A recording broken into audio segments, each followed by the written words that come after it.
بسم اللہ الرحمن الرحیم۔ آیت اللہ قمشی اپنی تفسیر میں بیان کرتے ہیں کہ جب انسان کی روح بدن سے نکل رہی ہوتی ہے تو دونوں کے درمیان میں کشمکش ہوتی ہے، اتنے آرام سے روح بدن کو چھوڑتی نہیں ہے، روح اوپر جانا چاہتی ہے، بدن نیچے کی طرف، اور یہ کشمکش بعض اوقات وہ کہتے ہیں اتنی شدید ہوتی ہے کہ بہت وقت لگ جاتا ہے روح کو پرواز کرنے میں۔ وہ کہتے ہیں کہ یہ ماجرا زندگی سے شروع ہوتا ہے کہ انسان زندگی کیسے گزار۔ اگر انسان دنیا پرست، دنیا کی خاطر ہوگا تو بدن روح کو آرام سے نکلنے نہیں دے گا، کیونکہ بدن روح کو اپنی طرف کھینچے گا، نکلنے نہیں دے گا۔ یہی وجہ ہے آپ کسی سے پوچھیں مرنا چاہتے ہو، کوئی بھی نہیں بولے گا مرنا چاہتا ہوں۔ کیوں نہیں مرنا چاہتا؟ کیونکہ انسان کہتا ہے مولانا صاحب ابھی تو میں نے دیکھا ہی کیا ہے، میں نے زندگی میں دیکھا کیا ہے، میں نے آپ مرنے کی بات ہو۔ لیکن مومن روایات میں ہے ہر روز موت کو یاد کرتا ہے۔ کیوں؟ کیونکہ اس کی معرفت یہ ہے کہ موت فنا نہیں ہے۔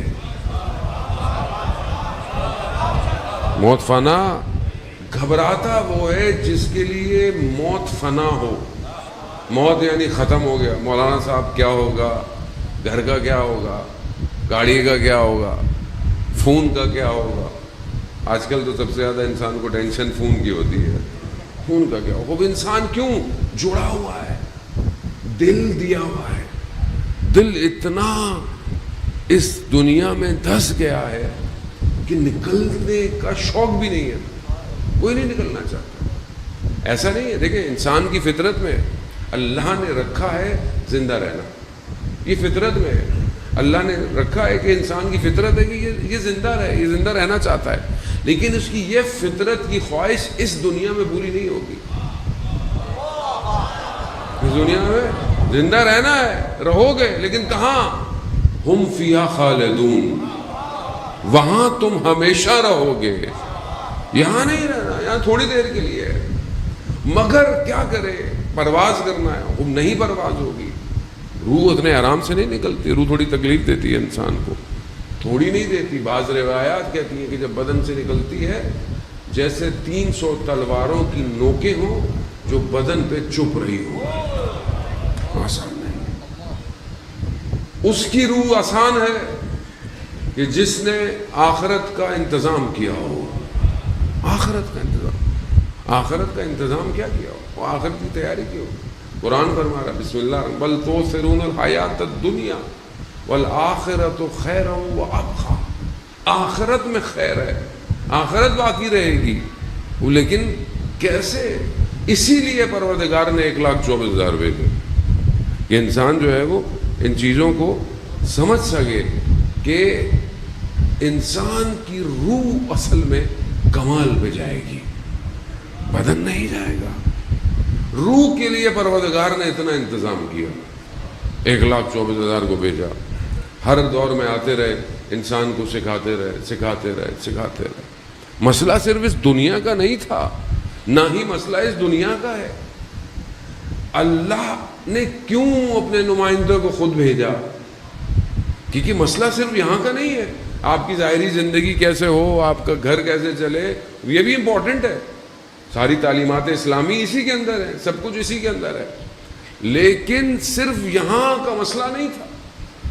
ورنہ انسان کو اللہ نے عقل دی تھی، انسان اپنے لیے قانون بنا لیتا، بہترین سب کچھ، لیکن نہیں بنا پایا۔ آپ کے سامنے ویسٹ کے اندر کتنے 100 سال گزر گئے، کوئی قانون نہیں بن پایا۔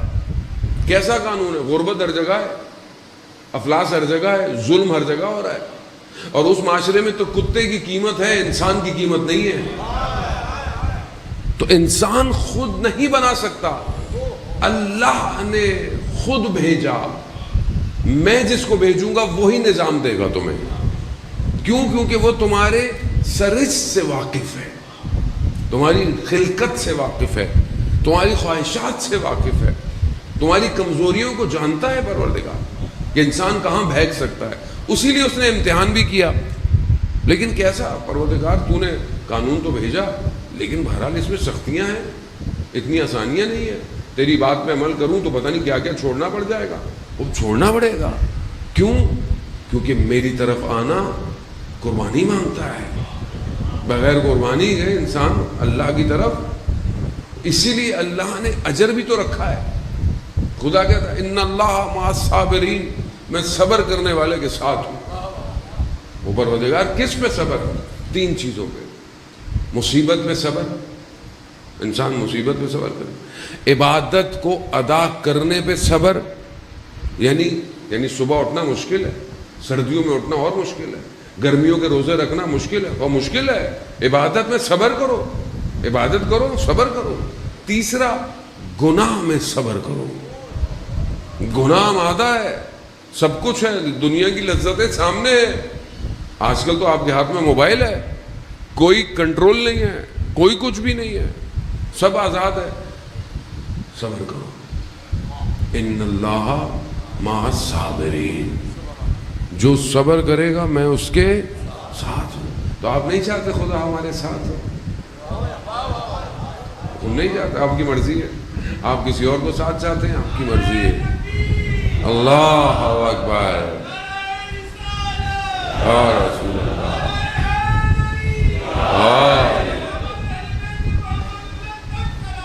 اللہ صلی علی محمد.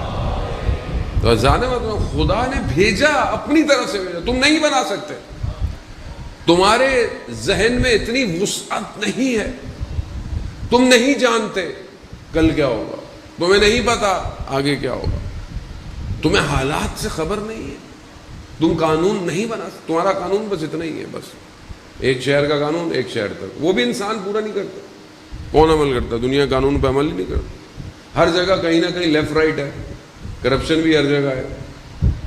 مگر اللہ کے قانون میں حساب پروردگار کو دینا ہے. یہاں کے قانون میں تو بچت ہے, تعلقات ہوں آپ نکل جائیں گے. جس بندے کے تعلقات نہ ہوں وہ بیچارہ وہ پھنس جاتا ہے, لیکن جس کے تعلقات ہوں یہاں ہر جگہ دنیا میں نکل جاتا ہے. لیکن خدا کے قانون میں کوئی تعلق کام نہیں آئے گا. ہاں شفاعت ضرور ہوگی روز محشر, لیکن اس کے لیے اپنے آپ کو اس قابل کرنا پڑے گا کہ آپ کی شفاعت کی جائے. وہاں پر شفاعت ہے, یعنی وہ شافی محشر ہے. پیغمبر اکرم حضرت محمد مصطفیٰ صلی اللہ علیہ وآلہ صلی اللہ علیہ, وہ شافی محشر ہے, قیامت میں شفاعت کریں گے. لیکن ہمارے اعمال ایسے نہیں ہیں. میں اپنی بات کر رہا ہوں, آپ کے اعمال مجھ سے بہتر ہیں. میرے اعمال اتنے اچھے نہیں ہیں.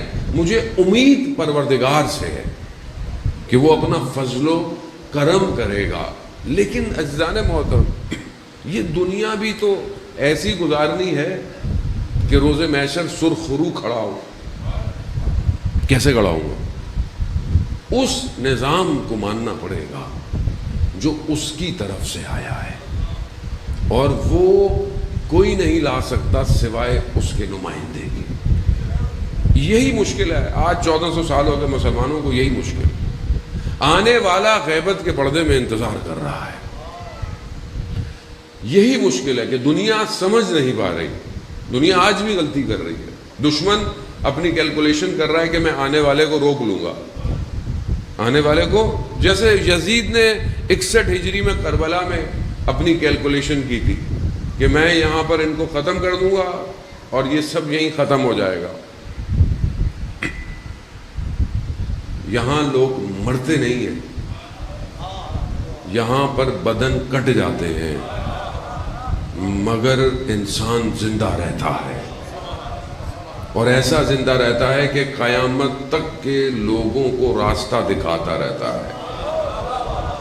ان الحسین مصباح الہدی و سفینۃ النجاۃ, ہدایت کا چراغ ہے. کیا صرف 61 ہجری میں؟ نہیں, یہ حدیث پیغمبر اکرم نے فرمائی ہے, اور وہ فرماتے ہیں کہ یہ عرش پہ دائیں طرف لکھا ہوا ہے کہ صرف یہاں کے لوگوں کی ہدایت نہیں ہے, یہ تمام عالم کے لیے حسین ہدایت کا چراغ ہے، پورے عالم۔ اس لیے تو کوئی روک نہیں پایا اس کارواں کو۔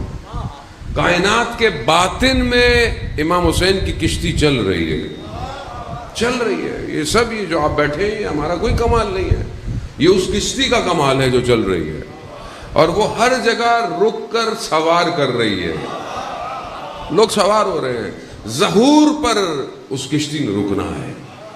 جیسے لوگ حضرت نوح جب لکڑی سے کشتی بنا رہے تھے تو مذاق اڑاتے تھے، پانی کہاں سے آئے گا، کشتی دیکھی نہیں تھی لوگوں نے، یہ کیسے ہوگا وہ کیسے ہوگا، لیکن جب پانی آیا تو وہی کشتی نجات کا باعث بن گئی۔ پیغمبر اکرم فرماتے ہیں اہل بیت میرے کالسفینۃ النوح، اہل بیت کی مثال حضرت نوح کی کشتی کی طرح ہے، جو سوار ہوگا وہی نجات پائے گا، جو سوار ہوگا۔ اب آپ کی مرضی ہے۔ بہرحال یہ سمجھنے کی کوشش کریں، معاملہ صرف ظاہری نظام کا نہیں ہے، ظاہر بھی امپورٹنٹ ہے، لیکن اصل معاملہ آخرت کا ہے۔ آپ اور میں جس کو بھی امام مانتے ہیں وہ امام قیامت میں ہمیں اٹھائے گا۔ اب آپ کی مرضی ہے کہ آپ کسی کو بھی امام، ہر انسان اپنے امام کے ساتھ وہ اپنے امام کی معرفت حاصل کرے کہ میرا امام کون ہے، میرا امام کس کو کہتے ہیں۔